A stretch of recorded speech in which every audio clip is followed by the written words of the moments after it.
저는 오늘 하나님을 영화롭게 하는 자라는 주제로 하나님의 말씀을 전하도록 하겠습니다. 오늘은 대림절 네 번째 주일이자 성탄주일로 지키는 날입니다. 주님의 평안과 축복이 우리 모두에게 충만하게 임하길 기원합니다. 아멘. 특별히 병중에 계신 성도님들, 마음이 가난하고 갈급하신 성도님들, 삶의 무게에 지친 성도님들에게 성탄의 기쁨과 은혜가 가득하기를 소망합니다. 아멘. 여러분은 가장 기억에 남는 성탄절이 언제였습니까? 왜 그 성탄절이 유독 마음에 남아 있습니까? 저는 중고등부 시절 새벽송을 돌면서 성탄절을 맞았을 때가 가장 기억에 남습니다. 그 당시 새벽송을 돌기 위하여 나가기 전 전도사님께서 해주셨던 말씀이 제 마음에 새겨졌기 때문입니다. 전도사님은 이렇게 말씀해 주셨습니다. 생일을 맞아 축복을 받기 전 나를 낳아주신 부모님께, 길러주신 부모님께 감사의 인사를 드리는 것이 인간적인 도리입니다. 마찬가지로 아기 예수님이 나신 날, 아기 예수님을 이 땅에 보내주신 하나님께 감사와 경배의 찬양 올려드리는 것이 우리의 마땅한 본분입니다. 그래서 우리는 새벽성을 돌러 나갑니다. 아기 예수님의 탄생을 감사하며 또 성도님들에게 이 복음의 소식을 전하기 위하여 새벽성을 나갑니다 라는 말씀과 함께 기도를 해 주셨습니다. 저는 이 전도사님의 말씀을 통하여 성탄절이 하나님께 영광 돌리는 날, 아기 예수님께 경배하는 날, 그리고 서로를 축복하는 날이라는 사실을 다시 한번 깨닫게 되었습니다. 가만히 기억을 돌이켜보면 우리에게 가장 의미 있고 기억에 남는 성탄절은 특별한 이벤트나 선물을 받았을 때가 아닙니다. 멋진 레스토랑에 가서 사랑하는 사람과 식사를 했을 때도 아닙니다. 아기 예수님을 보내주신 하나님께 감사의 예배를 드리고 주님께 경배드렸던 그때가 우리의 마음속에 깊이 남아있는 성탄절인 것입니다. 이번 성탄절도 우리를 위해 구원의 길을 여신 하나님께 감사함으로 영광 돌리는 날이 될 수 있기를 축원합니다. 예수님을 경배하는 시간이 이번 성탄절의 시간이 될 수 있기를 바랍니다. 성탄절의 진정한 주인공은 바로 예수 그리스도이십니다. 예수님이 우리 마음 가운데 오셔야만 성탄의 참된 의미가 완성되기 때문입니다. 성경을 보면 예수님이 태어나셨을 때 주님을 구원자, 메시아로 찾아온 사람들은 모두 성탄의 기쁨과 감격을 누렸다라는 사실을 우리는 알 수가 있습니다. 누가복음 2장 20절에 보면 목자들은 천사의 소식을 듣고 기쁨으로 예수님께 나아갔다. 하나님께 영광을 돌리고 찬송하며 돌아갔다라고 말씀하고 있습니다. 또 마태복음 2장 21절에 보면 동방의 박사들은 별을 따라 예수님께 나아가 경배하며 귀한 예물을 드렸다. 엎드려 경배했다라고 말씀하고 있습니다. 또 복음서에 보면 시므온과 안나는 예수님이 성전에 오셨을 때 그분이 메시아이심을 알아보고 그분께 찬양을 올려드리며 구원자라고 고백했던 장면이 나오고 있습니다. 이처럼 성탄절의 참된 의미는, 참된 기쁨은 예수님께 나아가 그분께 예배드리는 것에서부터 시작된다라는 사실을 성경은 우리에게 가르쳐주고 있습니다. 성탄절의 참된 기쁨은 예수님께 나아가 그분께 예배드리는 것에서부터 시작된다라는 것입니다. 오늘 우리는 예수님께 나아왔습니다. 진정한 성탄의 기쁨이 예배드리는 우리 모두에게 임하길 축원합니다. 아멘. 오늘 본문 말씀은 예수님께서 탄생하셨을 때 천사들이 부른 찬양의 가사입니다. 찬양의 가사를 누가복음 2장 14절은 우리에게 이렇게 말씀하고 있습니다. 14절 상반절만 함께 읽겠습니다. 지극히 높은 곳에서는 하나님께 영광이요. 아멘. 예수님이 이 땅에 태어나셨을 때 천사들이 가장 처음 외친 말은 하나님께 영광이었습니다. 예수님의 탄생을 보고 천사들은 하나님께 영광을 올려드린 것입니다.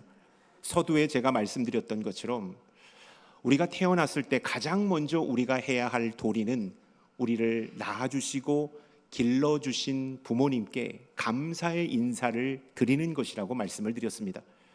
아기 예수님이 이 땅에 오셨을 때 우리가 가장 먼저 해야 할 것이 아기 예수님을 이 땅에 보내주신 하나님께 감사의 영광을 올려드리는 것이다 라는 사실을 천사들이 친히 우리에게 먼저 가르쳐주고 있다라는 사실입니다. 예수님의 탄생은 하나님의 영광을 드러내는 사건입니다. 왜 그럴까요? 예수님의 탄생은 하늘과 땅을 연결하는 사건이기 때문입니다. 하나님의 영광이 지금까지는 하늘에만 머물러 있었습니다. 그런데 예수 그리스도께서 이 땅에 태어나실 때 태어나심으로 하나님의 영광이 인류 안으로 들어오셨기 때문입니다. 우리 안으로 뚫고 하나님의 영광이 임하셨기 때문에 예수 그리스도의 탄생은 하늘과 땅을 연결하는 사건이 되는 것입니다. 이 놀라운 사건 앞에 우리가 해야 할 것은 하나님께 영광을 올려드리는 것입니다. 예수 그리스도를 이 땅에 보내주신 구원자를 이 땅에 보내주신 하나님께 감사의 영광을 올려드리는 것이다 라는 것이죠. 성탄절이 복되고 은혜 놓은 날이 되려면 우리를 위해 메시아를 보내신 하나님께 영광을 올려드려야 합니다. 성탄절 날이 하나님 앞에 영광을 올려드리는 날이 되어야 합니다. 또한 우리에게 오신 예수 그리스도를 진심으로 환영하고 또 예배하는 날, 기뻐하는 날이 되어야 합니다. 하지만 요즘 성탄절이 하나님께 영광을 돌리는 날이 아니라 내가 즐거워하고 기뻐하는 날로 바뀌어 버렸습니다. 성탄절이 파티나 이벤트의 날로 변질된 가장 근본적인 이유는 하나님을 기뻐하는 날로 이 날을 지키는 것이 아니라 사람이 기뻐하는 축제의 날로 이 날을 지키기 때문입니다. 성탄절의 주인공은 예수 그리스도이십니다. 예수 그리스도가 빠진 성탄절은 어떠한 의미를 갖고 있지 않다라는 사실을 우리는 기억해야 합니다. 성탄절은 우리 자신을 우상으로 섬겼던 그 죄를 멈추는 것입니다. 그리고 예수 그리스도를 내 마음의 중심에 모시고 그분을 경배하는 것이 바로 성탄절날 우리가 해야 할 가장 첫 번째 삶의 자세라는 사실을 여러분 기억할 수 있기를 바랍니다. 아멘. 하나님께 영광을, 아기 예수님께는 경배를 드리려면 하나님을 영화롭게 하는 자가 되어야 합니다. 하나님을 영화롭게 한다라는 것은 무엇을 의미할까요? 우리의 말과 행동, 마음으로 하나님을 높이는 것입니다. 그리고 하나님을 기뻐하는 것이 바로 하나님을 영화롭게 하는 것입니다. 성탄절은 우리가 즐거워하는 날이 아니라 하나님을 기쁘시게 하는 날, 하나님을 높이고 기쁘시게 하는 날이 되어야 한다라는 사실을 여러분 우리가 기억해야 합니다. 18세기 미국의 청교도 목사이자 대각성 운동을 이끌었던 조나단 에드워드 목사님은 그의 책 천지창조의 목적이라는 책을 통하여 이렇게 말했습니다. 하나님을 영화롭게 하는 것과 그분을 즐거워하는 것은 하나다. 하나님을 영화롭게 하는 삶은 단순히 종교적인 의무를 행하는 삶이 아니라는 것이죠. 그분을 기뻐하고 그분으로 인하여 즐거워하는 삶이 바로 하나님을 영화롭게 하는 삶이라고 가르쳐주고 있는 것입니다. 그렇기 때문에 하나님을 사랑하고 하나님과 친밀함을 누리는 자는 하나님을 영화롭게 하는 자가 된다라는 사실을 우리는 기억해야 합니다. 하나님을 영화롭게 하려면 하나님을 기뻐해야 한다라고 계속 제가 말씀드리고 있습니다. 그렇기 때문에 우리는 하나님께 나아갈 때 의무적으로 종교적인 습관으로 나아가서는 안 됩니다. 우리가 사랑하는 사람을 만날 때 계속해서 그날을 손꼽아 기다리며 설레이고 기뻐하고 몸단장도 하고 가장 멋지고 좋은 모습으로 그 앞에 나아가기를 소망하는 것처럼 우리가 하나님 앞에 나아갈 때 하나님을 영화롭게 하려면 그분을 만나기 위하여 기뻐하고 감사하며 우리를 점검하는 시간을 가져야 한다라는 사실입니다. 하나님을 기뻐한다라는 것은 단순히 감정적으로 즐거워한다라는 것이 아니라는 것입니다.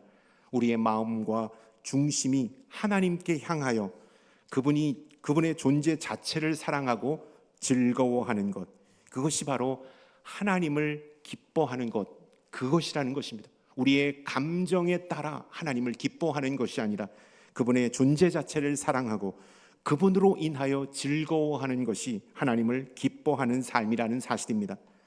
우리가 하나님을 기뻐할 때 우리의 예배와 기도는 진실되고 살아있는 예배를 드릴 수 있다라는 것입니다. 아내가 건강검진에서 암이 발견되었을 때 그날은 저희 가족들에게는 가장 충격적이고 마음이 무거운 날이었습니다. 두 아들들에게는 공포스러운 날이었고 가장 받아들이기 힘든 날이었습니다. 그러나 동시에 하나님을 향한 간절함과 하나님이 주시는 평안으로 인해 즐거움이 충만한 날이기도 했습니다. 대구에서 밤늦게 서울로 올라가서 가정 예배를 드릴 때 가장 먼저 우리 가족은 회개 기도를 드렸습니다. 그리고 감사 기도를 드렸습니다. 그리고 인생의 주도권을 하나님 앞에 올려 드렸습니다. 그리고 나서 우리의 간절함을 하나님께 고백했습니다. 그리하였을 때 눈물과 함께 기쁨과 평안과 감사가 우리 가족 모두에게 흘러 넘치는 것을 경험하게 되었습니다.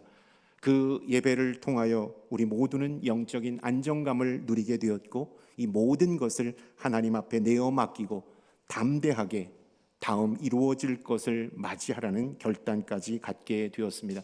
저희 아내는 이 예배를 통하여 마음의 안정을 찾고 감사 노트를 쓰기 시작했습니다. 그래서 주님과 더 친밀한 시간을 갖게 되었습니다.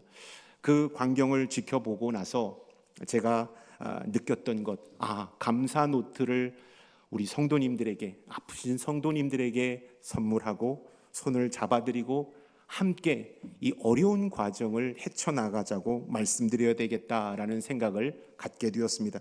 그리고 감사 노트를 많이 구입해서 포장을 하고 한 분 한 분 만나서 몸이 불편하고 마음이 불편한 분들을 만나서 위로해드리고 기도해드리고 손을 잡고 울면서 기도할 때 우리 모두는 다 우리의 마음 가운데 기쁨이 가득해지는 것을 경험하게 되었습니다.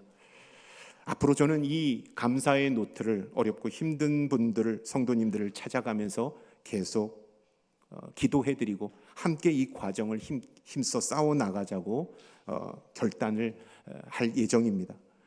그리고 그 하나님의 은혜를 그분 가운데 부어지기를 중보할 예정입니다.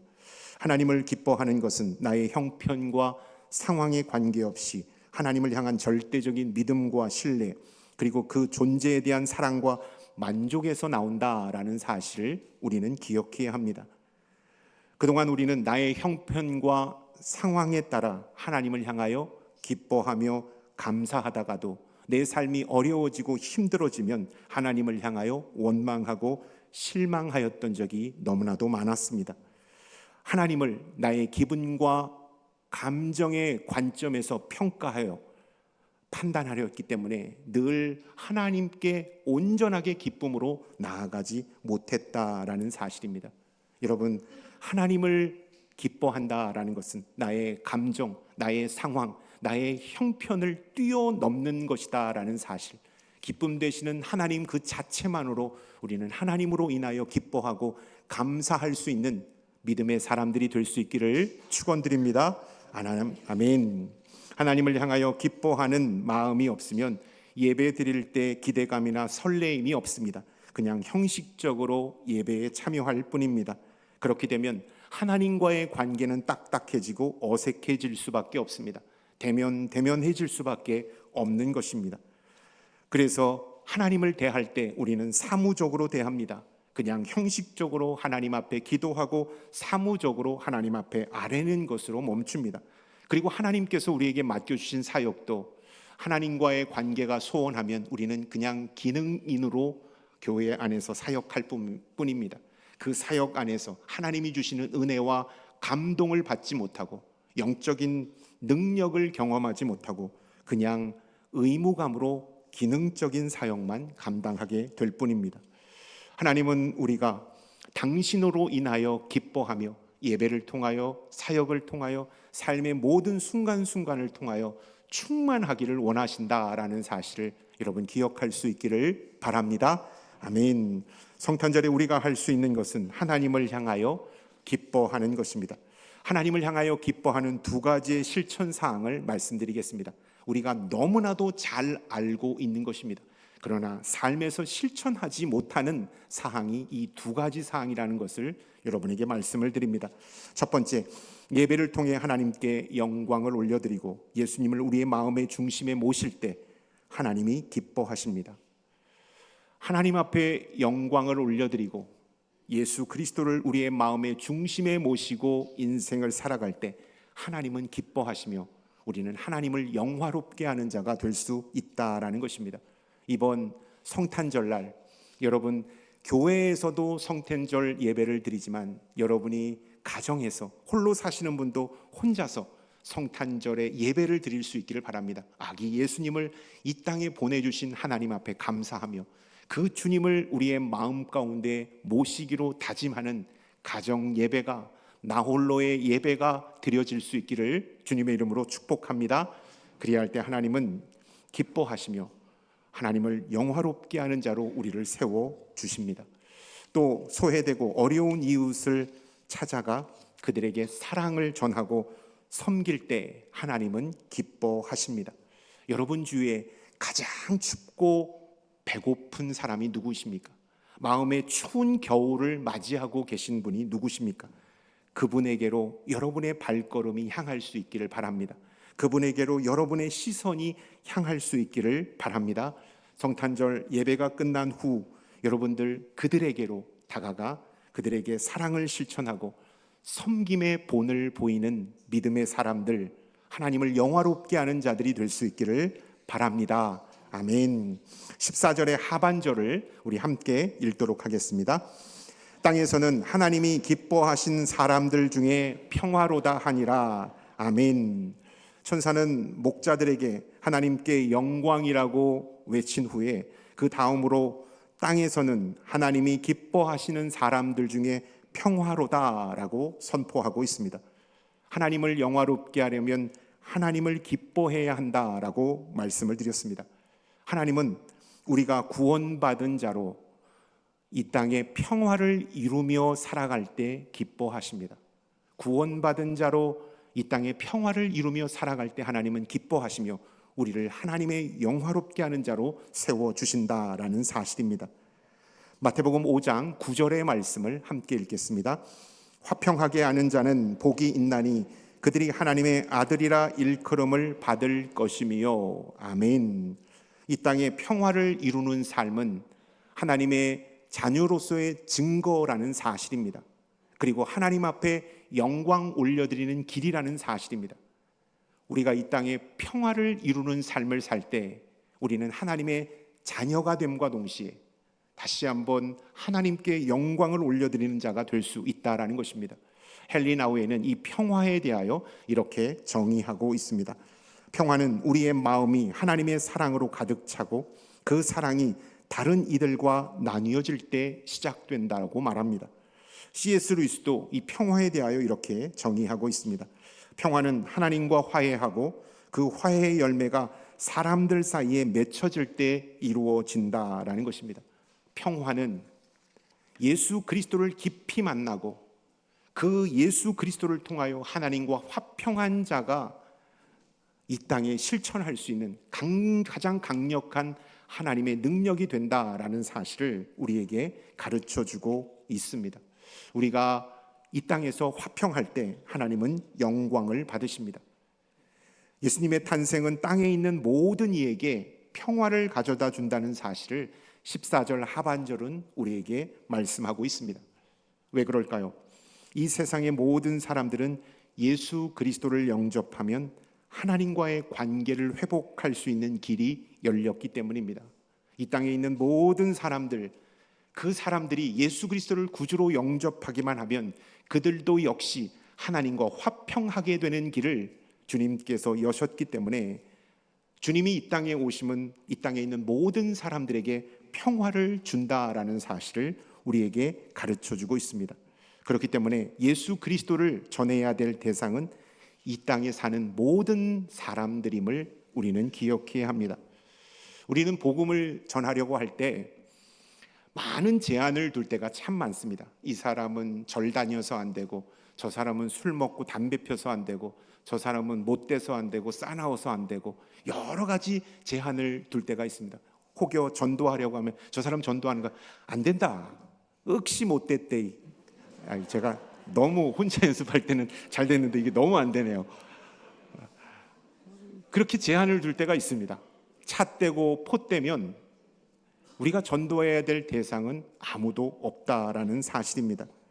여러분, 이 땅에 있는 모든 분들, 이 땅에 사는 모든 사람들이 구원의 대상이라는 사실을 여러분 기억하시고, 성탄절날 우리가 해야 할 것은 아기 예수님을 전하는 것입니다. 복음으로 오신 예수 그리스도를 증거하는 그 시간이 바로 성탄절날이 될 수 있기를 축원드립니다. 아멘. 오늘 본문 말씀은 하나님의 은혜를 입은 사람들에게 평화가 임한다라고 더 구체적으로 말씀하고 있습니다. 하나님의 은혜를 입은 사람, 즉 예수 그리스도를 구주로 영접한 자에게 예수님은 평화의 왕으로 임하여 주신다라는 말씀을 하고 있다라는 것입니다. 그리하여 죄로 인하여 하나님과의 단절된 자를 다시 이어주는 사역을 감당하십니다. 예수님은 평화의 왕으로 오셔서 인간 사이의 갈등과 불화를 해결하는 길을 열어주십니다. 예수님은 평화의 왕으로 오셔서 우리의 마음 가운데 내적인 평화를 심어 주셨다라는 사실입니다. 그러므로 평화의 왕으로 오신 예수님을 영접한 그리스도인들은 평화를 누리고 평화를 나누는 삶을 살아야 합니다. 평화의 왕을 모신 우리들은 그 평화를 누리고 그 평화를 나누는 삶을 살아야 합니다. 한마디로 피스메이커의 사명을 감당해야 하는 것이죠. 하나님과의 관계에 있어서도 피스메이커가 되어야 하고, 사람들과 세상과의 관계에 있어서도 피스메이커의 역할을 감당해야 한다라는 것입니다. 죄를 회개하고 예수님을 믿음으로 우리는 하나님과 화해하는 자가 되었습니다. 로마서 5장 1절의 말씀을 함께 읽겠습니다. 그러므로 우리가 믿음으로 의롭다 하심을 받았으니 우리 주 예수 그리스도로 말미암아 하나님과 화평을 누리자. 예수 그리스도를 영접함으로 우리는 하나님과 단절되었던 관계가 이어졌습니다. 십자가의 다리, 그 십자가의 사랑으로 우리는 하나님과 화평하게 되었습니다. 그러나 우리는 원죄의 DNA를 여전히 갖고 있기 때문에 하나님과 화평하여 구원은 받았지만 날마다 삶에 있어서 하나님과의 관계가 깨어지고 하나님과의 평화가 깨어진 삶을 경험하고 있다라는 사실입니다. 하나님과 멀어지고 하나님과 소원해지고 하나님과 갈등하고 있는 우리들의 모습을 발견하고 있기 때문입니다. 여러분, 우리 남자들은 면도를 합니다. 저도 오늘 아침 교회에 출근하기 전에 면도를 하고 왔습니다. 면도를 하지만 점심때가 지나면 다시 수염이 자라나는 것입니다. 우리의 죄도 마찬가지입니다.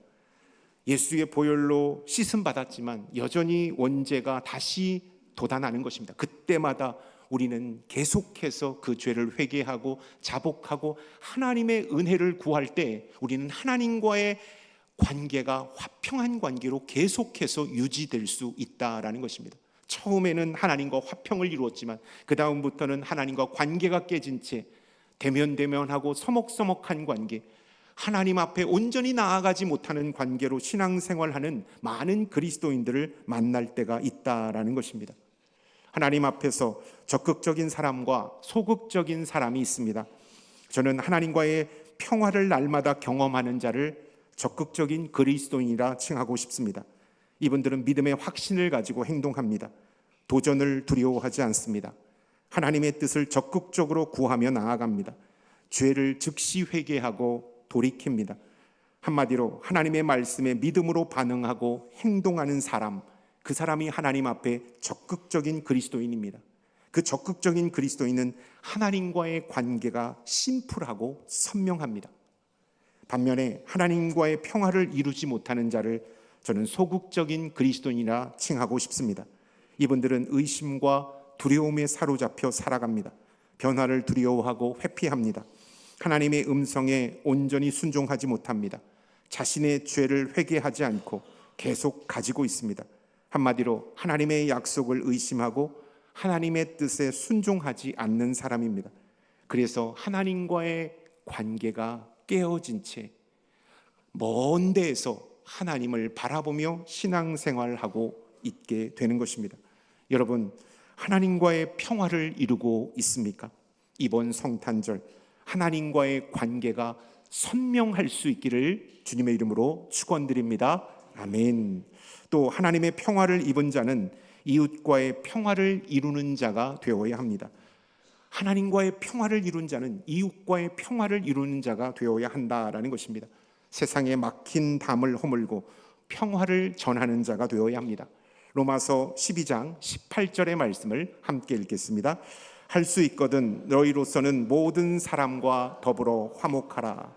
우리의 삶 속에서 갈등을 해결하고 상처를 치유하며 분열된 관계를 회복하는 역할, 그것이 바로 그리스도인의 역할이라는 사실을 우리는 명심해야 합니다. 우리는 하나님과 화평을 이룬 자입니다. 그 화평을 나눌 때 갈등을 해결하는 역할, 상처를 치유하는 역할, 또 분열된 관계를 회복하는 역할을 우리 그리스도인이 감당해야 한다라는 것입니다. 예수님께서 우리에게 주신 사랑은 그저 나 혼자만 누리라고 주신 사랑이 아니라 나를 통하여 세상에 흘려보내라고 허브의 역할을 하라고 주신 사랑이라는 것입니다. 여러분, 평화는 단지 우리의 마음의 상태만을 말하지 않습니다. 평화는, 하나님께서 우리에게 주신 평화는 관계를 회복하는 것입니다. 서로의 차이를 이해하는 것입니다. 용서하는 것입니다. 화해하는 것입니다. 구체적인 행동이 평화라는 사실, 화평이라는 사실을 우리는 기억해야 합니다. 이번 성탄절 예수 그리스도께서 몸소 실천하셨던 그 화평의 그 사랑이 우리들 가운데 장착되어 예수님의 평화를 나누는 삶이 바로 우리들의 삶이 될 수 있기를 주님의 이름으로 축원드립니다. 아멘. 영국의 경제학자 메로디스 벨빈이라는 학자가 있습니다. 그 학자가 주장한 이론이 역할 이론입니다. 그는 팀이란 무엇인가라는 책을 통하여서 효과적인 팀워크를 위해서, 생산적인 팀워크를 위해서, 건강한 팀워크를 위해서는 반드시 그 팀워크 안에 다양한 역할을 소화해낼 수 있는 사람들이 있어야 한다라고 말합니다. 그가 제시하고 있는 효율적인 팀워크를 위해서 있어야 할 사람 9가지를 그는 주장하고 있습니다. 다는 말하지 않겠습니다. 실행자, 냉철한 판단자, 추진자가 있어야 한다. 총 9가지의 역할을 말하고 있습니다. 저는 가장 마음에 와닿던 역할이 이 분위기 조성자의 역할입니다. 분위기 조성자, 피스메이커의 역할을 저는 가장 중요하다고 생각합니다. 물론 모든 역할들이 다 중요합니다. 그러나 정말로 건강한 공동체를 이루기 위해서는 분위기 조성자의 역할, 이 윤활유의 역할을 하는 피스메이커가 반드시 필요하다라는 것입니다. 아무리 똑똑하고 강한 추진력을 가진 자들이 많아도 이 평화를 이루는 평화 조성자가 없다면 그 팀은 갈등과 트러블의 소용돌이 속에서 갇혀 있게 될 것입니다. 그래서 그 공동체는 배가 산으로 가는 그 어리석음을 경험하게 될 것입니다. 피스메이커가 있어야 조율하고 깎이고 부드럽게 하는 역할을 감당하는 것입니다. 장로님께서 조금 아까 기도해 주셨던 것처럼 우리 남산교회가 110년의 역사를 이루며 지금까지 왔습니다. 110년의 역사 동안 왜 갈등이 없었겠습니까? 왜 문제가 없었겠습니까? 그러나 우리 교회가 건강한 것은 우리 교회 안에는 피스메이커들이 너무나도 많았다라는 사실입니다. 분위기 조성자들, 윤활유 역할을 감당하시는 성도님들이 있었기 때문에 문제를 문제로 보지 않고 그리스도의 사랑으로 품고 그 사랑으로 승화시켰기 때문에 그 문제가 교회적인 갈등으로 번지지 않고 더욱더 한층 성숙되는 과정을 이루었다라는 사실을 우리는 기억해야 하는 것입니다. 그렇기 때문에 우리는 평화를 전하는 자의 삶을 감당해야 합니다. 우리가 이웃과 화목을 이루기 위하여는 몇 가지 태도가 필요합니다. 예수 그리스도께서 이 땅 가운데 실천하신 태도입니다. 첫 번째, 용서와 관용의 마음이 필요합니다. 예수님은 당신을 배신했던 베드로를 용서해 주셨고 우리를 죄와 사망에서 구원해 주셨습니다. 근데 그 십자가 사랑의 관용으로 모든 것을 덮어 주셨습니다. 그래서 제자들과 예수님은 화목하게 되었습니다. 두 번째, 겸손과 희생의 마음이 필요합니다. 예수님은 하늘 보좌를 버리시고 이 땅에 내려오시는 겸손을 실천하셨습니다. 십자가에 못 박혀 물과 피를 다 쏟으시는 희생 제물이 되셨습니다. 그래서 인간을 하나님과 화목하게 하셨습니다. 세 번째, 공감과 이해의 마음이 있어야 우리는 이 땅에 화평을 이루는 자가 될 수 있습니다. 예수님은 고아와 과부와 세리의 친구가 되어주셔서 그들의 아픔과 눈물에 공감해 주셨습니다. 그리고 우리의 연약함을 친히 체휼해 주셔서 우리를 이해해 주셨다라는 사실을 우리는 기억해야 합니다. 우리는 가정에서, 직장에서, 교회에서, 그리고 일상 속에서 평화를 이루는 사람으로 살아가야 한다라는 것입니다. 그리할 때 하나님께서 영광을 받으신다라는 사실을 여러분 기억할 수 있기를 바랍니다. 아멘. 히브리서 12장 14절의 말씀 함께 읽겠습니다. 모든 사람과 더불어 화평함과 거룩함을 따르라. 이것이 없이는 아무도 주를 보지 못하리라. 이번 성탄절 예수님께서 이 땅에 오셔서 화평을 전하셨던 것처럼 예수 그리스도의 제자된 우리도 화평을 전하는 자로 성탄절을 보낼 수 있기를 바랍니다. 아멘. 저는 예수님이 이 땅에 오신 성탄절 우리들이 어떠한 역할을 감당해야 하는지, 어떠한 역할을 감당할 때 하나님을 영화롭게 하는지 총 4가지를 말씀을 드렸습니다. 이 4가지를 종합하여 말씀을 드리고 기도함으로 마치겠습니다. 예수님이 이 땅에 오신 성탄절 우리는 주님을 보내주신 하나님께 기뻐하며 예배하는 자가 되어야 합니다. 두 번째, 구원자로 오신 예수 그리스도를 증거하는 자가 되어야 합니다. 세 번째, 하나님을 향한 적극적인 믿음으로 하나님과 평화를 이루는 자가 되어야 합니다. 마지막, 하나님과의 평화를 바탕으로 이웃에게 평화를 전하는 자가 우리들이 되어야 합니다. 이 4가지의 미션을 완수함으로 올 성탄절 가장 의미 있고 복된 날이 될 수 있기를 주님의 이름으로 축원드립니다. 아멘. 저는 마침 기도를 성 프란치스코 평화의 기도로 마치도록 하겠습니다. 우리가 너무나도 잘 알고 있는 이 평화의 기도인데요. 이 평화의 기도를 함께 마음으로 낭독하면서 이번 성탄절에는 이렇게 행하겠습니다 라는 결단이 우리들 가운데 있기를 바랍니다. 주여, 저를 당신의 평화의 도구로 써주소서. 미움이 있는 곳에 사랑을, 다툼이 있는 곳에 용서를, 분열이 있는 곳에 일치를, 의혹이 있는 곳에 믿음을 심게 하소서. 절망이 있는 곳에 희망을, 어둠이 있는 곳에 빛을, 슬픔이 있는 곳에 기쁨을 심게 하소서. 위로받기보다는 위로하며, 이해받기보다는 이해하며, 사랑받기보다는 사랑하게 하소서. 우리는 줌으로써 받고 용서함으로써 용서받으며 자기를 버리고 죽음으로써 영생을 얻기 때문입니다. 예수 그리스도의 이름으로 기도드립니다. 아멘.